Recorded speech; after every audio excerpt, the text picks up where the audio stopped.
Hey, what's up, guys? Welcome back to my channel, and welcome to the 11th part of the Star Trek Marathon.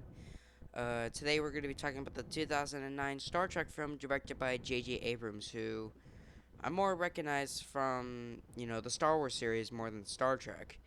Um, and I guess more well known for The Force Awakens, which as of this recording, I have not seen yet. I do want to watch this at some point. Um, Maybe when I do a Star Wars marathon. Um, but as of now, I have not seen it. And plus, if I'm gonna do a Star Wars marathon sometime in the future, I need to get all the films. And the latest one I have is 7. So I still need to get Last Jedi, Solo, A Star Wars Story, and Rise of Skywalker. Um, and Rogue One. So I have all the first 7 main Star Wars films in my collection, but I don't have anything else after Force Awakens. So that's kind of unfortunate. Um, but anyways, like I said, I recognize him more from Star Wars than Star Trek. So when I found out that he actually directed, he was going to do a series of Star Trek films that was basically a reboot. I'm like, okay, there's some potential because, like I said, with the Nemesis video, as a finale, it really did not hold up very well, and I kind of needed something to bring me back in. Even though that did bring me back into the Star Trek series, I needed something a little bit better, and thankfully, this film did it for me. This was the film that after I watched the first 10 on DVD, um, it this one brought me back, and it's actually a really good movie. And um, I would honestly say that this is probably a very good popcorn film to watch. Like, if you just want to get into Star Trek, this might be not the very best to start off with. Like, maybe you should probably watch like a couple episodes of like TOS, something like that.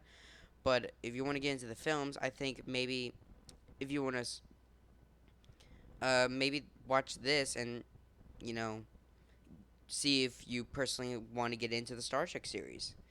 Um, which, speaking of, before I get into the the review itself, I did bring this back.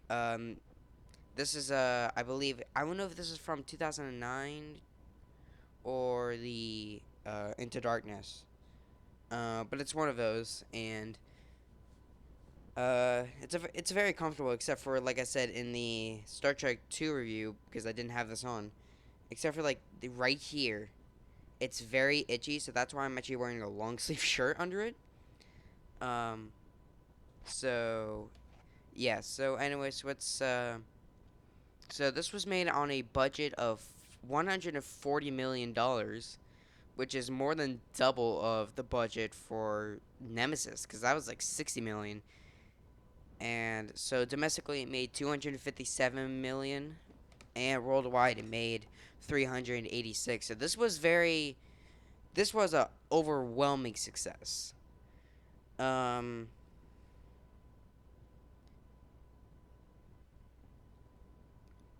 and this was released in May, so this was a very weird time to release a Star Trek film, but it kind of makes sense since it was like right at the beginning of summer, like near the beginning of summer. So I guess that kind of works.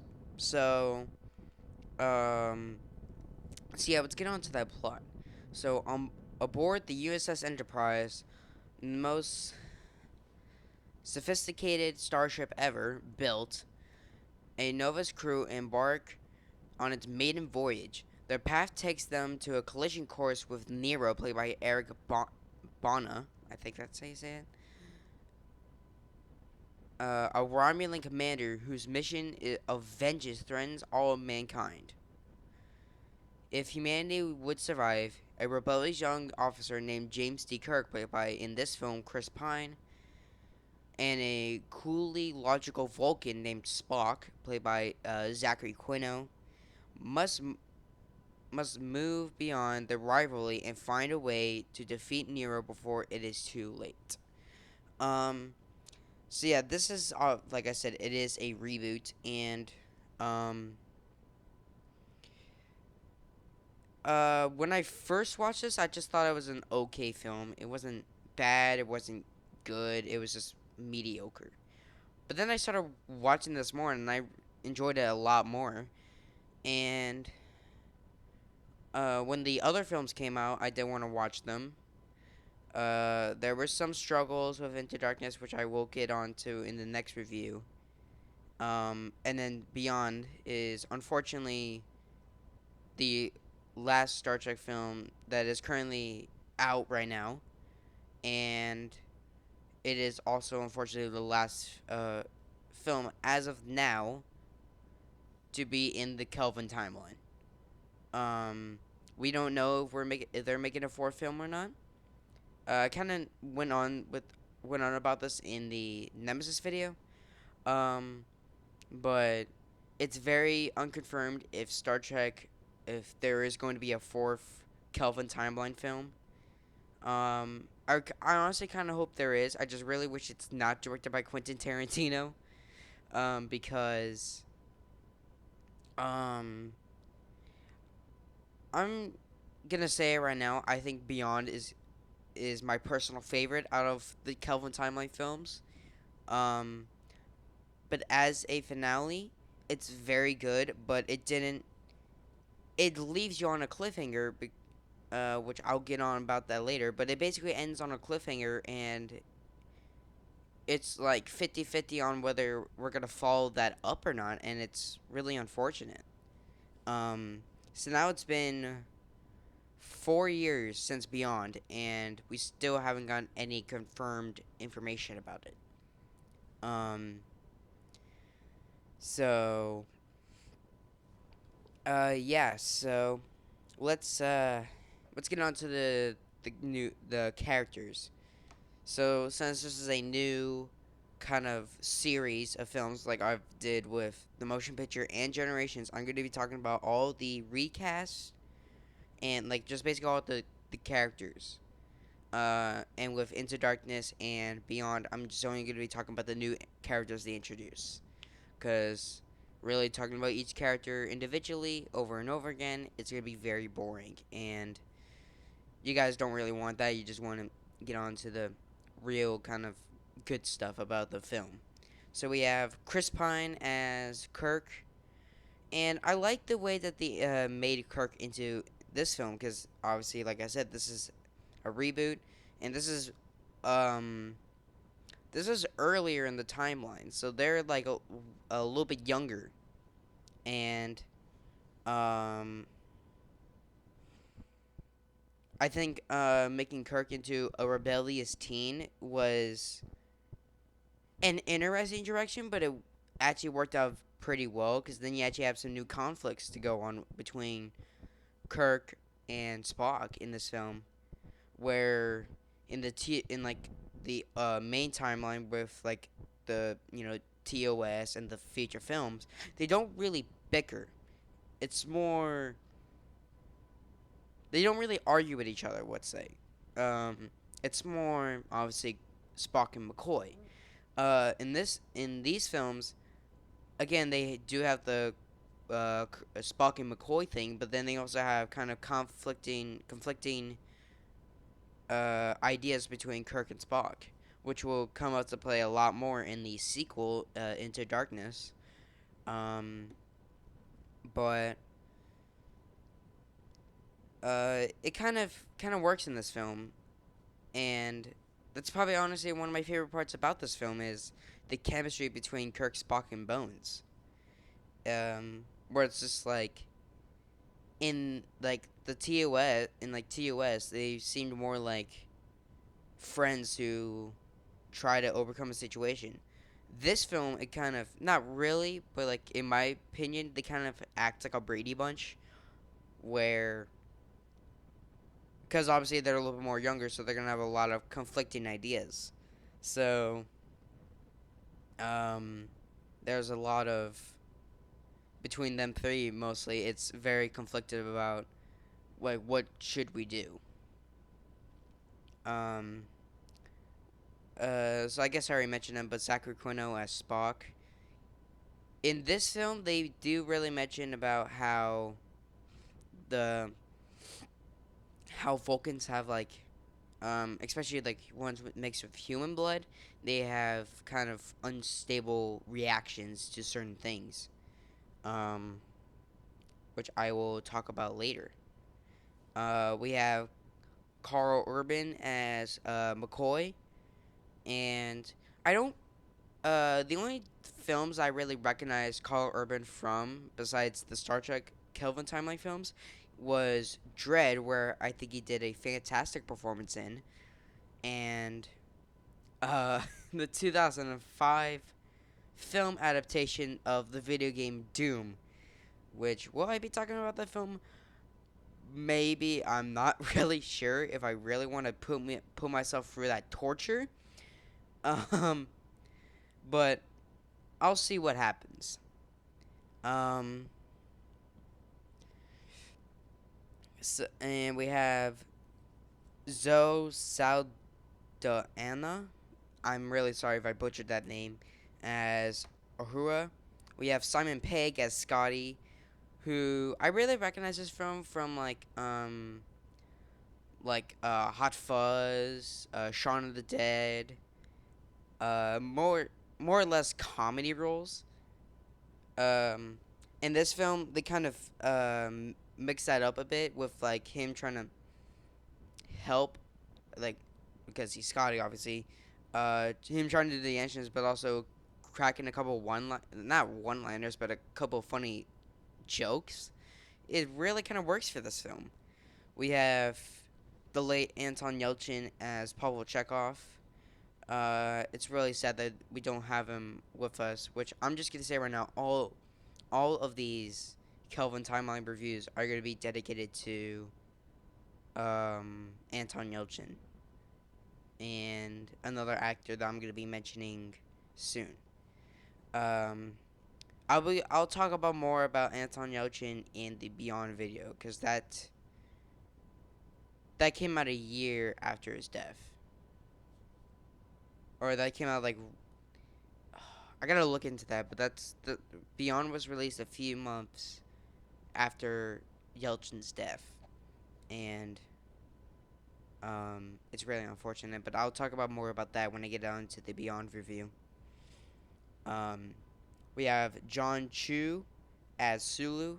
I recognize him from some minor parts, but was the first role that I saw him in as kind of like a major character, and it really works. We have Chris Hemsworth. Uh, so yes, Thor was in a Star Trek movie. He plays George Samuel Kirk Sr. I don't know who George Samuel Kirk Jr. is at. But yeah, so they both him and Jennifer Morrison as Winona Kirk, who are the parents to James T. Kirk. Um, they both appear in the opening scene with between Nero ship and the the Kelvin, which is coincidentally the name of this new timeline called the Kelvin timeline, which I will discuss later. Uh, when I go on to talk about my favorite scenes. We have Eric Bana as Nero. I think he does a very good performance. His plan though is very generic. Not saying that's gonna put a damper on his performance. Not at all. Um, but it's just a generic villain vengeance type of story, and it. I just feel like for Star Trek they could have done a lot better, and um, it's just a simple revenge story. Um, Granted, the way that they set it up is very well done, but it's just not very like just the idea of of a revenge story has been done to death that it kind of weakens it. But the explanation and the actor himself do a very good performance, which is why I'm very easy to overlook that. Um, we have Bruce Greenwood as Christopher Pike, um, who is actually the first commander of the Enterprise. So um, we have Captain Christopher Pike, and then we have Spock as the first officer, and then we have, I think, Kirk as like a junior grade officer, and then when Pike goes over to Nero's ship to try and negotiate, which I'm just gonna spoilers, I guess. I'm just gonna say it right now. It did not go very well. It does not go very well. Um, um, but when he leaves to go and negotiate, he puts Spock in command. Like he puts him as captain, and he puts Kirk as his first officer. Um, and then after Christopher Pike is captured, and Kirk kind of, well, actually no, because they go to Vulcan to try and rescue not only like Sarek and the High Chancellors of Vulcan, but also Spock's mother, who is played by Winona Ryder, um, who I recognize from Alien Resurrection. So ironically, the both Nemesis and this film have a connection to Alien Resurrection, which is considered to be one of the worst Alien movies. Um, and I could definitely say this much: between Alien Resurrection and this film, her acting has gotten way better. Um, but um, so when they go out to be beamed up, the rock around them starts breaking apart, and right before they all get beamed up, uh, Amanda Grayson, who is Spock's mother, and the character that's played by Winona Ryder, falls off because it gets like it kind of like it starts crumbling and it gets tortured, and right as they start to beam up, or like right before they beam up to the Enterprise, she falls down and she is unfortunately killed, and um um it kind of triggers Spock because he obviously who wouldn't react in kind of a emotional way if their mother passed away. Um, but uh, it kind of gets to him a bit, and when Kirk is exiled from the Enterprise to an ice planet, he comes across um, Prime Spock, Primetime Spock from like the main series played by Leonard Nimoy, and um, I was like, okay, um, shouldn't he be in the Prime universe? You know, trying to. I mean, I don't know what he's trying to do. Trying to find out if he can save Kirk or not. I don't know. Like the primetime Kirk. I don't know. Like, what is he doing in the Kelvin timeline? And it is explained that there's the stuff that Nero used on Vulcan, which is like red matter. So like you get it into like this little, you get like a one little droplet, and you put it in a planet's core. It basically implodes, and then the whole planet gets sucked up. Um, so that was going on with a sun, I believe, like a star that was kind of going haywire. So Spock on this ship um, takes this like a one little drop of red matter and drops it into the star, which nutri which stops it from doing any more damage. But it unfortunately, before Spock can primetime Spock can put the red matter into the star, Romulus is destroyed, and um, it deeply affects Nero to the point where he decides to go on a personal vendetta against Spock because he is like, well, he killed my people. So he opens up.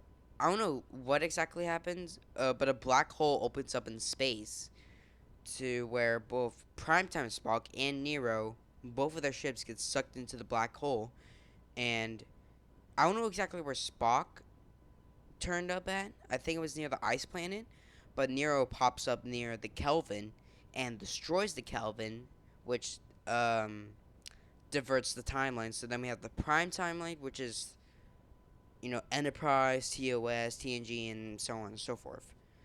And then we have the Kelvin timeline, which is when Nero goes back in time and destroys the Kelvin, and then we have a new series of events.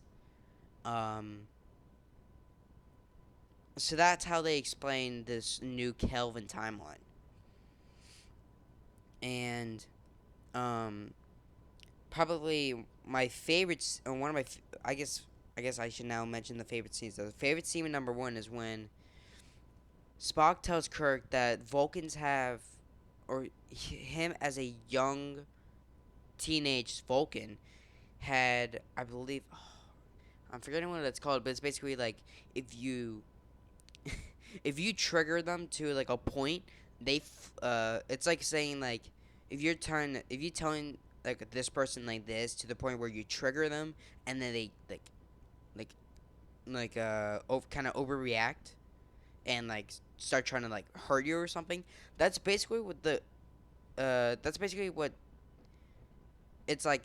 I know it's going by some name and I'm completely forgetting the name, but it basically triggers the Vulcan, and then it will cause Kelvin Spock to relinquish command. So then um, so that whatever can happen.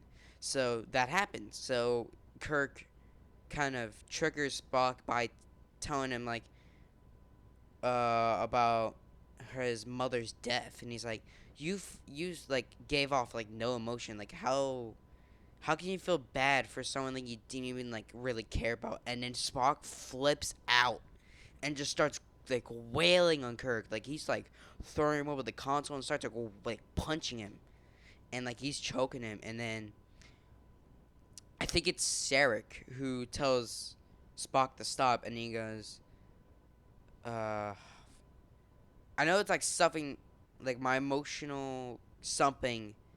I've like lost my emotional something. I have to relinquish command, and um, so he does, and then he walks off, and then that's basically when Kirk takes command of the Enterprise, and that's my first favorite scene. Um, and I guess mention it now. So Scotty, when they find Scotty, and obviously take him back aboard the Enterprise, he has a helper called Kenzer.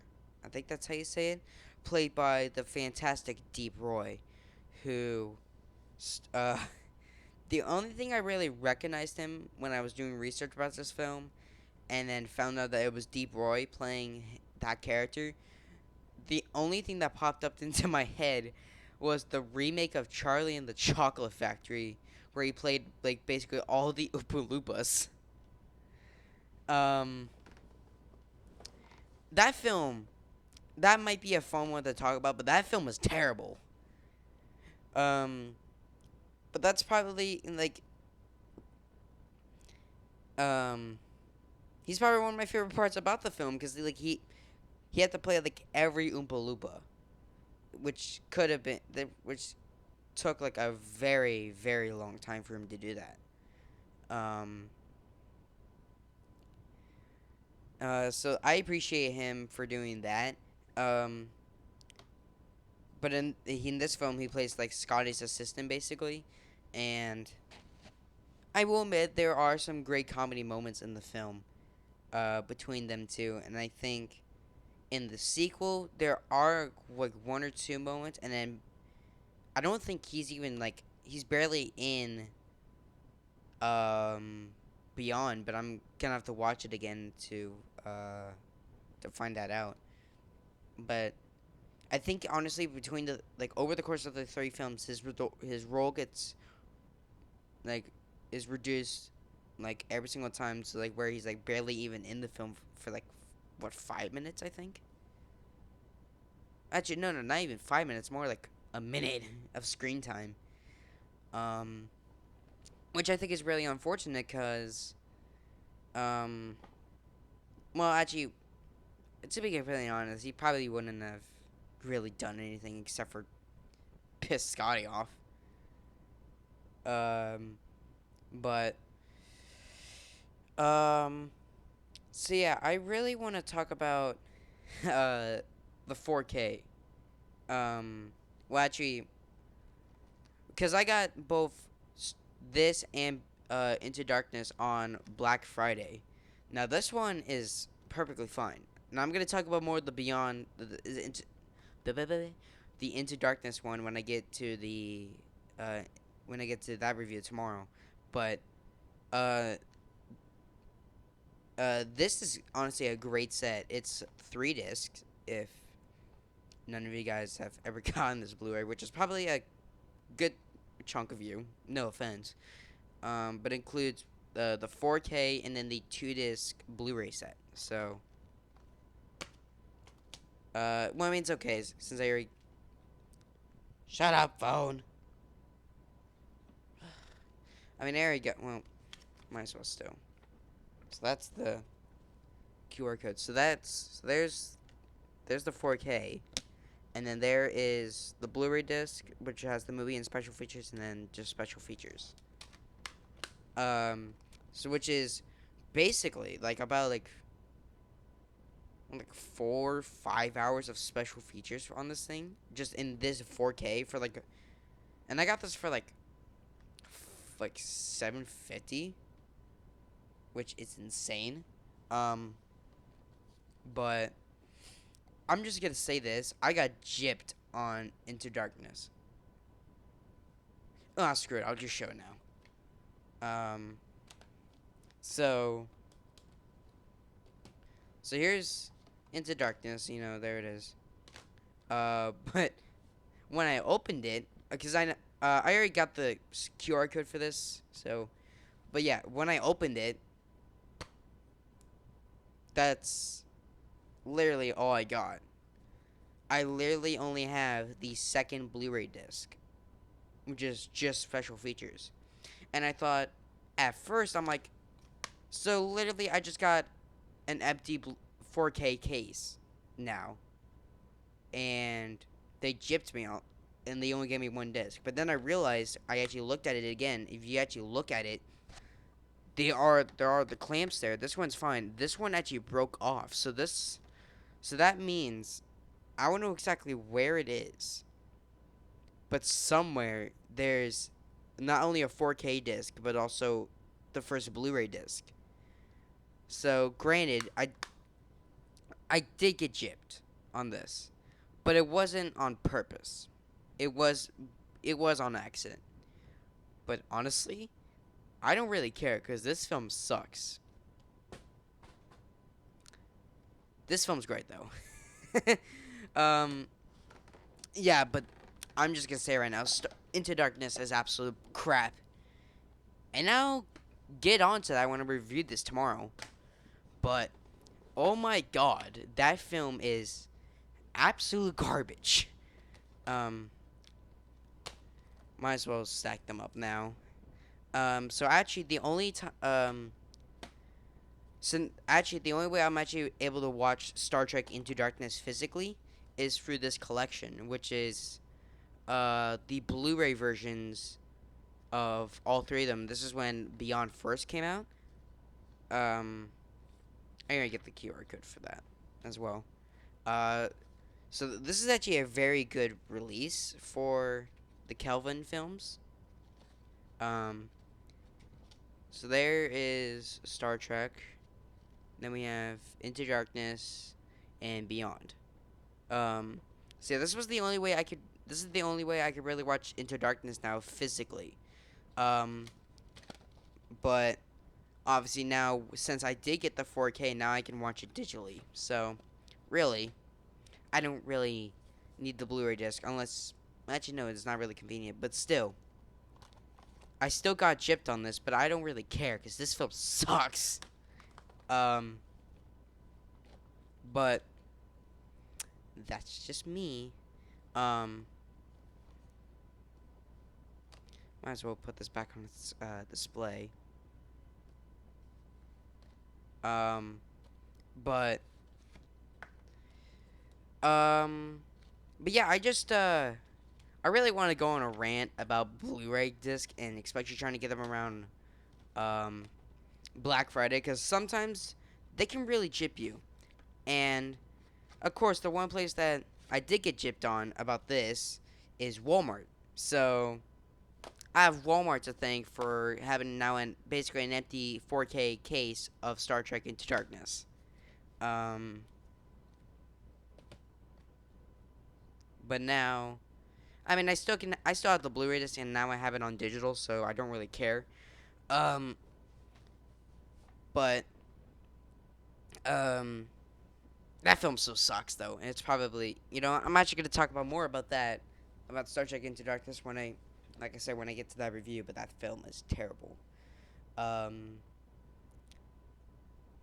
one thing that I will actually say that is consistent about all of these films, and that's kind of a negative in my opinion, is the score. The score mostly is pretty generic, because at least in all three of these films, there's three times where in like three times in a like three different scenes where besides the intro and ending credits where the theme for these films is played, and it's like I'm honestly kind of sick of hearing the theme for the reboots, and it's like because I've heard it so many times, it's just like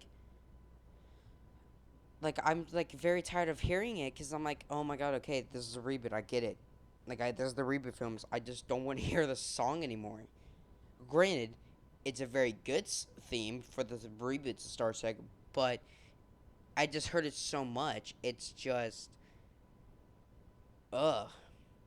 And one complaint that I do have, and I believe a lot of people actually do have like the same complaint about all of the Kelvin timeline films, which I don't actually know if they complained more so about Beyond, but I know for certain this film and Into Darkness, especially Into Darkness, they put so many like lens flares into these movies. It's distracting, especially with Into Darkness, because I can tell you one scene in particular, and I'm gonna talk about this more in the review.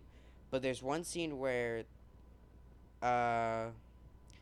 where the Carol Marcus and then Admiral Marcus are like talking to each other, and Carol Marcus is trying to get the speech where it's like she's like, "Well, if you want to destroy the ship, you're gonna have to destroy it with me on it."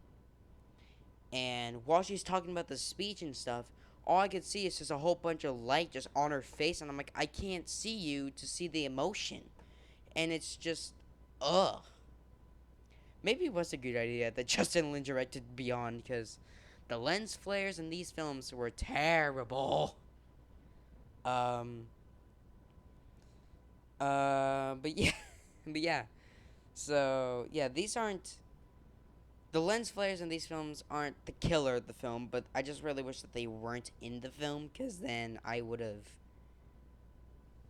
like like I said, this film like they have it, but it's not in your face like it honestly in this film kind of seems like they did it like on accident. Like it happened because of like with the consoles and the how bright the bridge is with like all the lights and stuff.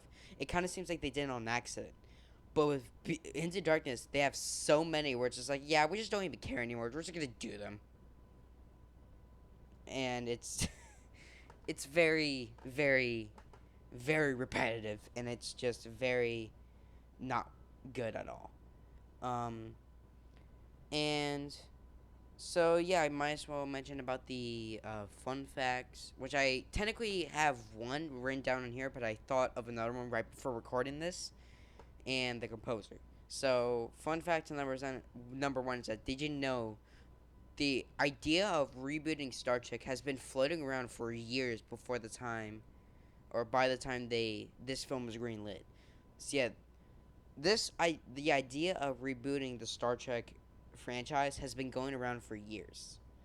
Um, I believe it first came up by Bryan Singer, who actually directed um the first two X-Men films.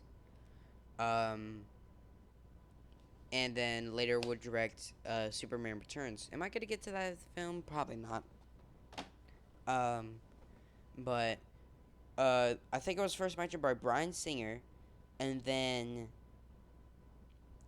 later on, like right before that reboot happened, it was suggested by I believe William Shatner, and I know for certain it was William Shatner, but I believe it might have also been Jonathan Frakes. I'm not really sure. Oh no, Jonathan Frakes had the idea for like a series based on the Titan. Sorry.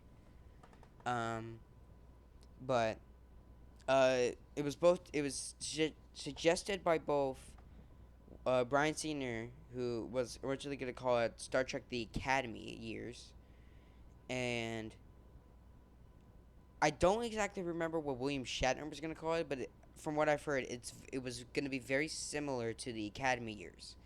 And then finally, they decided on actually doing a reboot. And then, oh, I already forgot my other fun fact. Huh. Anyway, so I might think of it, and I'm probably gonna regret that I didn't mention it. Um, but whatever. At least I have one. So,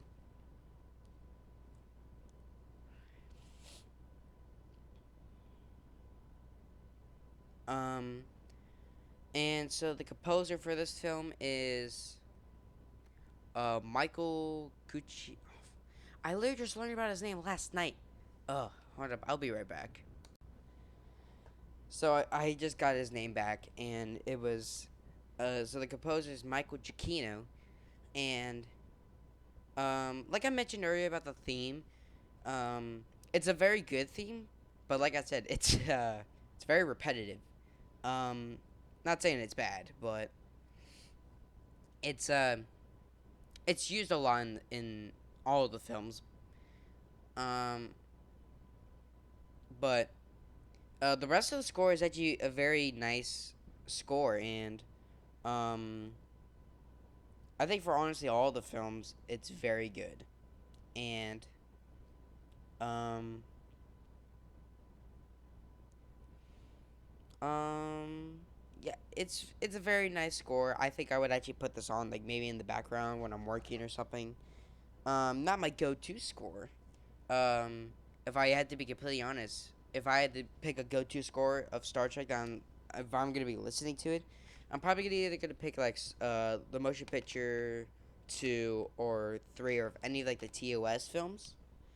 Um, but more or less these three, cause they're more easy to listen to when you're trying to work on something, and um um so yeah, I would more or less listen to those scores more than like this film or like maybe the TNG films. But like if I'm just like sitting, like listening, like just want to listen to music, I would put this on because it's kind of for me actually this is kind of like the theme is kind of like when you like get up to like go and do something, and it's like kind of like you're about to do something, and it's like, and then when you do it, it's like that big like dun, dun, dun, dun, dun, like kind of like that. Obviously, I can't play it because of copyright, but um, it's a very nice listening score. Like it's very nice to listen to, and kind of it pleases your mind, which is probably the only thing that I'm gonna be saying good about Star Trek Into Darkness. Um, so yeah, I'm gonna give this film a 7 out of 10. It's a very good popcorn flick and a pretty good Star Trek film. Um, but certainly the next film is not a entertaining popcorn flick. Actually, it's a burning train wreck of a film that I'm just gonna say it right now. It's my least favorite Star Trek film of all time.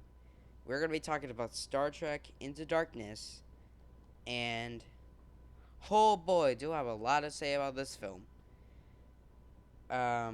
So yeah, hope you guys enjoyed. See you guys for tomorrow. Where I'm gonna be talking about Star Trek Into Darkness. Oh, why do I have to do this? Um, this film is a piece of crap anyway. Hope you guys enjoyed, and see you guys for tomorrow's video. Live long and prosper. Out.